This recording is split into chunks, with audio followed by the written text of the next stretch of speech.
Imagine an ancient epistemological war against idol worship, a tyrannical king whose hands are literally paralyzed by a single prayer. Oh, and a mother. Completely alone in a barren desert, whose desperate, frantic footsteps are still physically retraced by millions of people today. Yeah. In this deep dive, we are unpacking two incredibly detailed sources provided by you, our listener, to explore the deep history and the profound symbolism behind Qurbani, the Islamic act of sacrifice, and the Hajj pilgrimage. And just to be very clear up front, we aren't here to endorse or validate specific religious theology today. Right. We're here to act as impartial guides to explore these fascinating and historical, philosophical, and cultural concepts exactly as they are presented in your original source material. Because it is a massive, sweeping narrative. And to truly understand the ultimate act of sacrifice that Qurbani represents, the sources make it clear we can't just start with the modern ritual itself. No, definitely not. We first have to understand the mind of the man who established it. And more importantly, the rigorous process he went through to figure out exactly who he was sacrificing for. Which brings us to the intellectual journey of Ibrahim, or Abraham. Okay, let's unpack this. Because the background here is not what you might expect for a revered religious patriarch. Not at all. Ibrahim is born in Babel, in modern-day Iraq, into a society that is completely unconditionally entrenched in idol worship. And what really stood out in the sources is the sheer cognitive dissonance of his environment. That dissonance is basically the catalyst for everything that follows. Yeah, because he's watching his community and even his own family engage in a practice that he simply cannot reconcile with reason. Right. He observes people crafting idols out of mud. They bake those mud figures in the fire to harden them, paint them, and then they just bow down in complete submission to ask these objects for rain or protection. It's the ultimate maker versus made paradox. He uses his intellect, just basic common sense, and deduces that the human being, the creator of the idol, cannot logically worship the creation they just shaped with their own hands. Exactly. The created thing can't be the master of the creator. It's an incredibly isolating realization, though. I mean, can you imagine? What does it actually feel like to deconstruct your entire society's belief system from scratch? To look around and realize you are literally the only one questioning the mud gods? It requires a tremendous amount of intellectual courage. He isn't inheriting a belief system. He is actively dismantling the one he was born into. Yeah, and once he rejects the idols, he turns his attention to nature to find the true creator. And he goes through this fascinating, systematic process of observation. Oh, the process of elimination. First, he looks to the night sky and observes the North Star. He thinks, perhaps this is my God. But then the night ends, the star fades into the daylight, and he realizes a true God wouldn't just disappear. It's like an ancient version of the scientific method. Right. He isn't just looking for something bigger than himself. He's aggressively trying to falsify his own hypotheses. He tests the star. It fails because it fades. Then he looks at the moon. It's bigger, it's brighter, it dominates the night. Morning comes and the moon sets, so it fails the test too. So then he moves on to the sun. It's massive. It provides heat and light to everything alive. He thinks, well, this must be it. But evening falls and the sun sinks below the horizon. He is actively trying to break his own theories until he's left with the one thing that cannot be broken or observed. Which brings him to a profound philosophical conclusion. He deduces that his God cannot be any of these created, temporary, predictable things. His God must be the unseen force behind the entire system, what the sources refer to as the Maha controller, the great controller who manages the universe without ever setting or fading. And that completely reframes faith. It's not a blind leap. It's the final, unavoidable conclusion of a brutal process of elimination. Exactly. So Ibrahim achieves this massive intellectual breakthrough. He finds his unseen God. But having a theological epiphany is one thing. Relying on it when your life is on the line is another. And that's where this history pivots, away from Ibrahim's intellect, and focuses on the sheer survival-level faith of the women in his life. Sarah and Hajar. These two women are the foundational pillars of this entire historical timeline. Without them, the legacy simply does not exist. Let's start with Sarah's trial, because Ibrahim and Sarah are forced to migrate to Egypt to escape a severe famine. And while they are there, they encounter a tyrannical king who attempts to assault Sarah. The visceral tension in this moment in the text is terrifying. She is in a foreign land, completely vulnerable to a dictator. And she asks the king for a moment to pray 2 units of prayer. Right, she asks God to protect her, citing that she has always protected her virtue. And as the king reaches for her, his hand suddenly and completely paralyzes. Wow. The physical manifestation of divine protection here is just striking. He tries to grab her. His hand paralyzes. And she actually has to pray for it to be released so the guards won't think she assassinated him. That's wild. So the king tries a second time and the hand paralyzes again. This happens 3 times until the tyrant is genuinely terrified. He gives up. He actually calls her a demon, orders her away, and gives her Hajar as a gift, like a companion, as they leave Egypt. Which brings us to Hajar's trial. Sarah, who is barren well into her 70s, offers Hajar to Ibrahim so he can finally have a child. And Hajar gives birth to a boy, Ismail. Ibrahim is 86 years old at this point. He has waited nearly a century for a son. But then comes a command that completely shatters any sense of comfort. Ibrahim receives a divine command to take Hajar and this newborn baby, Ismail, and leave them in the completely barren, unpopulated desert valley of Mecca. There is no water, there is no vegetation, there's literally no civilization. It is absolute, unforgiving desolation. Yeah. Wait, I need to pause on this because this command to leave Hajar and the baby in the desert, from a modern secular perspective, this looks incredibly harsh. Oh, absolutely. He's abandoning his newborn in a literal wasteland. How do the sources reconcile that absolute desolation with the idea of a merciful God? Because instinctually, I mean, my brain is screaming that this is a death sentence. Well, that is the exact tension the narrative wants you to feel. It defies all survival instincts. The key to reconciling it lies in a concept called tawakkul. Tawakkul, which translates to absolute, uncompromising reliance on God. Yes. When Ibrahim is walking away, his heart is heavy. He can't even speak. Hajar is calling after him, asking why he is leaving them. And finally, she asks the pivotal question. She says, is this God's command? And when Ibrahim nods yes, Hajar doesn't panic. Her response is the absolute epitome of tawakkul. She says, then God will never destroy us. It is a staggering level of trust. She is acting on faith even when her immediate reality is telling her they are going to die. And her survival story is harrowing. She is alone, the meager water supply runs out, and the baby Ismail begins crying from severe thirst. So in pure maternal desperation, Hajar runs frantically back and forth between 2 hills, Safa and Marwa, 7 times looking out at the horizon for any sign of a caravan or water. And this act of a mother's sheer, exhausted desperation becomes a defining moment in human history. The divine response to her struggle is the Zamzam well, which miraculously springs up right from the baby's feet. The butterfly effect of that water is almost incomprehensible. It really is.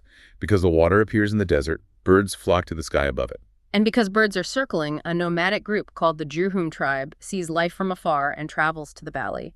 They ask Hajar for permission to settle there. And from that single settlement, the Arabic language is birthed, and eventually the Quraysh tribe is established. The mother's desperate search for water literally laid the linguistic and cultural foundation for an entire civilization. We always hear about the patriarchs, but doesn't this source material essentially say that without these 2 women, the entire lineage just wouldn't exist? It absolutely does. The sources emphasize that a righteous spouse who shares this level of absolute reliance on God is the bedrock of this narrative. And millions of pilgrims today during the Hajj physically reenact that frantic search. When they run between Safa and Marwa, they're walking in the exact footsteps of Hajar's desperation. It is a profound physical commemoration. It cements the recurring theme of impossible submission. And that theme leads us directly to the core story of Qurbani. The ultimate, heart-wrenching test of Ibrahim's attachment. Ibrahim had waited 86 years for this boy. Ismail survives the desert and grows into a teenager, roughly 10 to 15 years old. And then Ibrahim receives another command, this time in a dream. The command is to sacrifice his beloved miracle son. The psychology of how Ibrahim handles this is crucial. He takes his son to Mina, a valley about 8 kilometers from the Kaaba, but he doesn't ambush the boy. No, he doesn't trick him or force him into it at all. He openly explains the dream to Ismail and asks for his teenage son's opinion. Here's where it gets really interesting. Ishmael's reaction completely subverts expectations. He doesn't run. He calmly consents. He tells his father to do what he has been commanded, promising that he will be found patient.